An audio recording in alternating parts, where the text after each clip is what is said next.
मेरे प्यारे बच्चों, कल हमने गृह विज्ञान 11th क्लास की बुक आधुनिक गृह विज्ञान का फर्स्ट चैप्टर गृह विज्ञान की अवधारणा एवं अध्ययन क्षेत्र में परिचय को स्टडी किया था।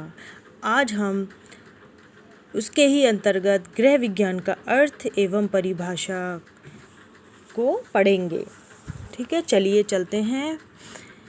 क्योंकि गृह विज्ञान एवं बहुत ज़्यादा विस्तृत विज्ञान है, इसलिए मैंने बुक का नोट डाउन करके नोटबुक में आपके लिए इजी करने के लिए, शॉर्ट लैंग्वेज में समझाने के लिए मैंने नोट्स तैयार किए हैं। तो आज मैं ज़्यादा विस्तृत ना करके आपको नोट्स से स्टडी कराऊंगी। मेरे प्यारे बच्चों, जैसा कि आप जानते हैं, होम साइंस एक विस्तृत विषय है। उसके साथ ही हम इसमें बहुत अच्छे नंबर ला सकते हैं। अच्छे नंबरों से हमें क्लास में पोजीशन मिल सकती है। इसलिए हमें इसका विस्तृत अध्ययन करके अपने एग्ज़ाम में अच्छे से अच्छे मार्क्स लाने की कोशिश करनी है। चलिए शुरू करते हैं। गृह विज्ञान का अर्थ एवं परिभाषा। जैसे कि हम परिचय पहले ही पढ़ चुके हैं,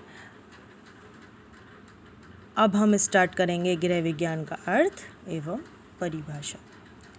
ठीक है मेरे प्यारे बच्चों, चाहे आप शॉर्ट लिखें, एक तो स्वच्छ राइटिंग में लिखें, दूसरा जो भी लिखें वो अपने मन से बनाकर ना लिखें, जो हम पढ़ते हैं उससे संबंधित ही लिखें। आपको लगता है कि होम साइंस ऐसे ही सब्जेक्ट है, हम उसमें कुछ भी लिख सकते हैं। नहीं प्यारे बच्चों, या तो आपको पूरे मार्क्स मिलते हैं या बिल्कुल कट जाते हैं। जब एग्ज़ामिनर कॉपी चेक करता है तो फर्स्ट लाइन पे उसका ध्यान जाता है, आपने उसमें ही क्या लिखा है। ठीक है, अगर आपका सार छोटा है पर उसका अर्थ स्पष्ट है तो आपको एग्ज़ामिनर जो है पूरे मार्क्स दे देता है। परंतु आपने अर्थ स्पष्ट नहीं कर रखा है तो आप चाहें 4 पेज भरें, 5 पेज भरें, सारा कट हो जाता है। तो अपनी डिवीज़न बनाने के लिए, पोजीशन लाने के लिए आपको होम साइंस का अध्ययन करना है और स्वच्छ राइटिंग में संतृप्त शब्दों में लिखना है। ठीक है, आज हम पढ़ते हैं गृह विज्ञान का अर्थ एवं परिभाषाएं। देखिए, गृह विज्ञान क्या है? गृह 2 शब्दों से मिलकर बना है, गृह तथा विज्ञान। गृह विज्ञान 2 शब्दों से मिलकर बना है, गृह तथा विज्ञान। और इसका शाब्दिक अर्थ है, गृह का शाब्दिक अर्थ है घर तथा परिवार से है, क्योंकि गृह का मतलब तो घर, तथा घर में ही कौन रहता है? हमारा परिवार। ठीक है, विज्ञान का अर्थ है व्यवस्थित अध्ययन, व्यवस्था में अध्ययन, एक लाइन में अध्ययन करना और स्पष्ट रूप से अध्ययन करना, ना कि जो मन में आए आप वो पढ़ लें। यही तो है हमारा गृह विज्ञान। तो बराबर शाब्दिक अर्थ में घर तथा परिवार, व्यवस्थित अध्ययन, इसी को ही ये बन गया घर का व्यवस्थित अध्ययन। तो गृह विज्ञान का अर्थ हो गया घर का व्यवस्थित अध्ययन। ठीक है, एक व्यवस्थित गृह विज्ञान एक व्यवस्थित विषय के रूप में विकसित किसने किया? संयुक्त राज्य अमेरिका ने। किसने? एक व्यवस्थित विषय के रूप में किसने विकसित किया? संयुक्त राज्य अमेरिका ने। ठीक है, तो हम शुरू से पढ़ रहे हैं। हम ये इम्पोर्टेंट पॉइंट जो हैं, क्योंकि हमारे एग्ज़ाम होने वाले हैं तो हमें इम्पोर्टेंट ये जो 1 मार्क्स में आते हैं वह कल्पीय प्रश्न, इसमें हमारे ये क्वेश्चन बन सकते हैं। प्रारंभिक संयुक्त राज्य अमेरिका, प्रारंभिक रूप में इस विषय को हम क्या कहते थे? गृह अर्थशास्त्र। क्या कहते थे हम? गृह अर्थशास्त्र। प्रारंभिक रूप में इस विषय को हम कहते थे गृह अर्थशास्त्र। ठीक है, चलिए अब हम इसकी परिभाषाएं देखते हैं। बच्चों, परिभाषाओं में बच्चे बहुत कंफ्यूज रहते हैं। आप छोटी परिभाषा याद करिए, लेकिन एग्जैक्ट याद कीजिए। याद करने का तरीका है कि हम जो पॉइंट होते हैं परिभाषा के, उनको हम अपनी रियल लाइफ से जोड़कर उनको याद करें। ठीक है, गृह सबका है, परिवार सबका है, व्यवस्थित सब करते हैं। ठीक है, उसी से ही जोड़कर हम अपना परिभाषा तैयार करें। गृह विज्ञान क्या है? गृह विज्ञान अर्थशास्त्र शिक्षा का वह विशिष्ट विषय, मैंने आपको पहले ही बताया था कि गृह विज्ञान कोई छोटा विषय नहीं है।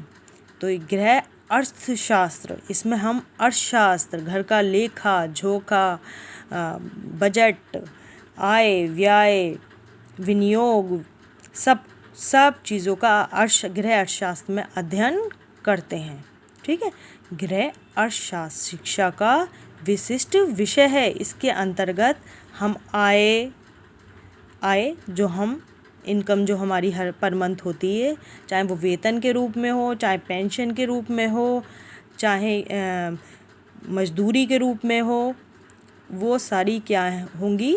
आय। और व्यय जो हम उसमें से खर्च करते हैं, अपनी आवश्यकताओं की पूर्ति के लिए जो हम खर्च करते हैं उसे हम कहते हैं व्यय। ठीक है, आय जो हम कमाते हैं, व्यय जो हम खर्च करते हैं, ये पढ़ते हैं हम गृह अर्थशास्त्र में। तथा भोजन की स्वच्छता तो वेरी इम्पॉर्टेंट, क्योंकि भोजन की स्वच्छता ही नहीं होगी तो हम बीमार पड़ जाएंगे तो फिर हम हॉस्पिटल भागते रहेंगे। इससे अच्छा हम भोजन की स्वच्छता पर विशेष ध्यान दें।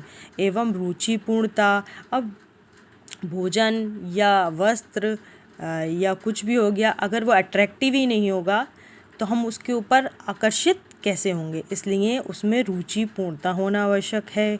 वेशभूषा मतलब पहनावा ओढ़ाना व आवास आदि के रुचिपूर्ण एवं संयुक्त चुनाव, मतलब चुनने के लिए संयुक्त रुचि, इंटरेस्टिंग एवं उपयुक्त चुनाव और तैयारी तथा परिवार अथवा अन्य मनुष्य समुदाय द्वारा उनके उपयोग का अध्ययन किया जाता है। देखिए, मैंने कल बताया था आपको, ये विषय जो है बहुत ज़्यादा व्यवस्थित है। इसमें हमें सब कुछ पढ़ने को मिलता है। तो इसमें क्या क्या आ गया? देखिए, अर्थशास्त्र में आय व्यय, भोजन की स्वच्छता एवं रुचिपूर्णता, वेशभूषा, आवास, रुचिपूर्ण संयुक्त चुनाव, तैयारी, परिवार, मनुष्य समुदाय, तो सब कुछ तो हम इसमें पढ़ रहे हैं ना। तो बस यही सोचकर हमें इस परिभाषा को याद रखना है। ठीक है, कि हम इसमें आय व्यय पढ़ते हैं, भोजन की स्वच्छता पढ़ते हैं, रुचिपूर्णता पढ़ते हैं, वेशभूषा पढ़ते हैं, आवास पढ़ते हैं, परिवार पढ़ते हैं, समुदाय पढ़ते हैं। तो ये हो गया हमारा गृह विज्ञान की परिभाषा। ठीक है, एक परिभाषा ये है, आप ये याद कर सकते हैं। ये 100% 11th क्लास में 100% एक परिभाषा लिखने को आती है। तो आप ये वाली परिभाषा तैयार कर सकते हैं। ठीक है, अब दूसरी परिभाषा की ओर चलते हैं हम। दूसरी परिभाषा है गृह विज्ञान वह सामाजिक, देखिए समाज भी जुड़ गया इसमें। तो ये गृह विज्ञान क्या हो गया? एक सामाजिक विज्ञान है जो घर परिवार, देखिए सामाजिक विज्ञान भी है, गृह विज्ञान जो है सामाजिक विज्ञान भी है। इसमें समाज में जितनी भी हो रहे क्रियाकलाप हैं उनका अध्ययन भी हम करते हैं।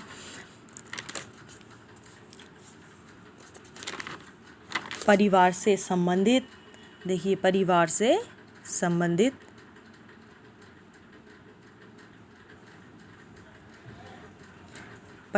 संबंधित समस्त आवश्यकताओं एवं योजनाओं का व्यवस्थित अध्ययन करते हैं तथा पारिवारिक सुविधाओं में वृद्धि करने के लिए सैद्धांतिक, देखिए सैद्धांतिक, हम सोचते हैं ना केवल व्यवहारिक है, पर सैद्धांतिक भी है हमारा गृह विज्ञान, एवं व्यवहारिक ज्ञान प्रदान करता